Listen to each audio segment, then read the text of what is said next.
Hey, what's up, y'all? This is Lewis Speaks 2024, and today I want to talk to you all about finding the divinity within your humanity. I think for me, a true sign of divinity is being able to show up for people even when you're not feeling your absolute best. There are days when I just don't want to go to work. I do not want to see the world. I just want to stay in bed and hide from the world. And God gives me the strength and the motivation to get up out of bed and show up and be present for other people. And I think that right there is a true sign that He exists, especially in a world that is rocked by such chaos and without encouragement, spiritual encouragement, without focusing on the promises that are outlined in the scriptures, without zeroing in on those faithful men and women in the Bible who were able to overcome so many obstacles. Without that, I don't know where I'd be. You know, probably still in bed or in a psychiatric unit, or who knows. You know, I think this world is getting really, really challenging. And I've never found myself praying more now than ever before. You know, I've been praying every single hour, it feels like. And these are some interesting times. So I think it's important to be the light and to continue to manifest the light, even in the midst of such dark times, in the midst of such darkness. It's easier said than done. Oftentimes, trying to find the will and the strength, it's hard. It's hard. You know, the scriptures, Jesus mentions that He never did anything on His own initiative, but by the strength of His Father, you know? And I can relate to that. You know, I don't do anything of my own initiative, of my own will. It's really God that's moving within me to get me up, because there are days when I just want to, like I mentioned before, just stay in bed. And so this is how I know that God exists. I feel like right now we are all being called to acknowledge God. I give the example of a parent, right? Parent has a child. Parent wants to love the child, protect the child. But the child is rebellious. They want to go out there. They want to live their lives. They want to live how they want to live. They don't want to follow the rules of the home. The parent has tried to offer love, discipline, words of affirmation, encouragement, all that, but the child is insistent on doing what the child wants to do. So what does a parent do? The parent has to kick the child out and give the child a chance to see the world.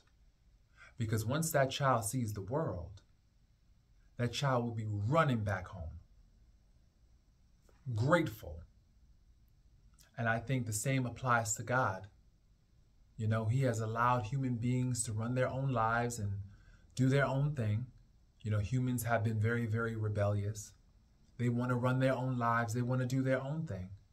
So God has to temporarily give them that freedom. Here you go. He created us all free moral agents. Go out here. You think you know more than me? You think that you can run your own life? Have at it. So right now, God is letting us have at it, and we are tearing up the place. We are destroying ourselves. In the scriptures, in Ecclesiastes, it mentions that man has dominated man to his own injury. And isn't that true? Isn't that the truth? So I think right now God is giving us a chance to see that we do need divine order. We do need divine instruction, we do need divine support. Our human lives are just not going to cut it. And that's not to say that we're not worthwhile or special or valuable. We are. And we're so valuable, God wants to protect us and bring us into his fold. But we resist. We resist. It's just in our DNA. That's the imperfection coursing through our veins. You know, it's our natural inclination to resist, to rebel, to do what we want to do. You know, and people feel like God is not there. He's not listening. He is listening. He's just waiting for us to listen. And it's hard. I'm going to be real. It's hard being a servant of God. It's hard because it requires you to sacrifice. Sacrifice a lot of things that you may want to do. And a lot of people, they don't want to give up certain things. They enjoy certain behaviors, certain people, places, and things. They enjoy these things and they don't want to give them up. And God is saying, I'm calling you to a higher order. And in order for you to reach that higher order, you have to let go of the things that are holding you down. But we refuse to let go of those things. And when I say we, myself included, it's hard. It's hard to let go of the familiar for what we deem a possibility, you know? But the thing about it is this, what I've learned is that ultimately what's familiar lets you go. You have to let it go before it lets you go, because ultimately it will let you go. When you think about people who refuse to leave drugs and alcohol alone, right? They're scared for various reasons. They're scared of the pain that they'll have to confront once they do get sober. They're scared of what they might be or who they might be should they decide to get clean. You know, so these are very, very real and valid fears. But the thing about it is this, the drugs and alcohol, ultimately, as you continue to use and use and use, we all know that alcoholism is chronic and progressive. Drug abuse, chronic and progressive. You may start off using recreationally, socially, but then it gradually escalates into full-blown addiction. And then what ends up happening is that you run the risk of overdose. Many have overdosed. The drugs have let them go. Many have lost family, friends, even their own health. The drugs have let them go. The alcohol has let them go. Many have health conditions as a result of chronic use. It let them go. It quit them. You know? Certain lifestyles, you know, we participate in. You know, going to the bar scene. And I'm not saying that, you know, having a drink once in a while is a bad thing or anything like that. But certain spaces, you know, they promote certain things that run contrary to what God wants us to do. And to be present within those spaces, we run the risk of compromising our integrity. And so it's just something to be mindful of and something to pay attention to, because if you continue to attend these spaces that glorify and honor things that displease God, right? Ultimately, you're going to compromise your integrity. You're also going to be thrown out, because that's not going to be forever. The scriptures say, and the former things have passed away. What we're living now is basically the former things. When I think about old friends that I used to hang out with, we had fun times. We smiled in pictures, and then I look at those pictures. Those are former times. The former things have passed away. Oftentimes, those friends were there to celebrate my destruction. They were rooting on and cheering me on when I was doing things that ran contrary to my conscience, that ran contrary to God's will for me. They were right there cheering me on. Yes, go, go. You know, and so I realized that these things ultimately let me go, because when I got better, and as I'm getting better, as I'm in my process and going through my journey, I'm starting to realize that certain friendships, certain people no longer fit into who I'm becoming. And so it's about having to shed that skin and let them go. And is it easy? No, it's not easy. Is it necessary? Yes, it's necessary. But once again, you got to do these things. You got to do these things. And I'm realizing that part of discovering the humanity within myself, and the divinity within myself requires me to not be selfish, to show up, to be present. Even on those days when you just don't feel like it, you have to force yourself. You sometimes have to force yourself. You sometimes have to adopt a mindset. You sometimes have to tell yourself and engage in positive self-talk to uplift and encourage yourself, because there's so much in this world that's trying to pull you down, and you have to keep yourself encouraged. And that's why I made this video today, because I know that there are so many people out there going through some really rough times. And I'm here to tell you, I know it's hard. I know it's difficult. But I'm going to tell you something. You got to keep on putting one foot in front of the other. One foot in front of the other, because every step you take can be a step that's necessary to get you to a place where you feel good about life again. But you got to keep moving. That's the thing. I have a saying that rolling stones gather no moss. And what that means is that if you continue to move, life doesn't have a chance to set on you, because yes, life is going to start lifing.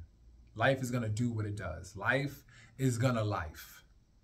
But you have to keep on rolling with the punches. Keep on moving. Because the thing about it is that once you get stuck, and once you get stuck in a mindset and start rehashing the past and ruminating over the past and what didn't work out, oftentimes that will immobilize you. And you'll start to notice feelings of depression, anxiety start to creep up.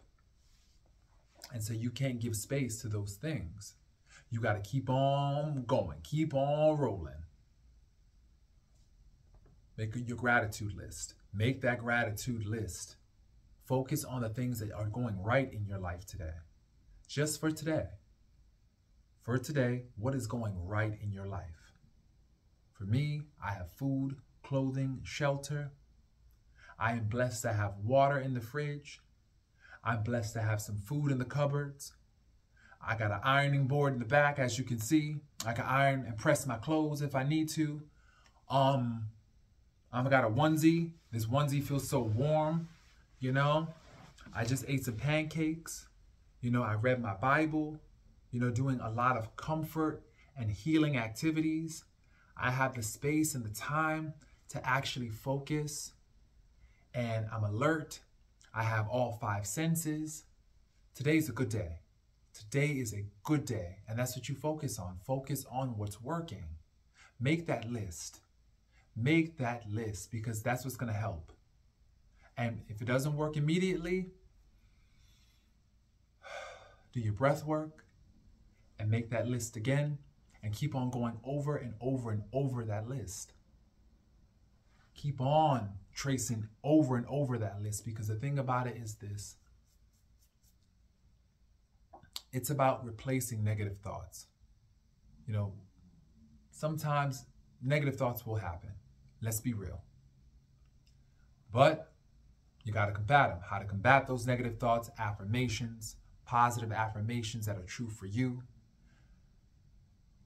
Making that list, and also seeking help and assistance and counseling if you need it. If you feel like you are about to commit suicide, or if you are having suicidal thoughts, reaching out to providers, reaching out to someone who can listen and hold you.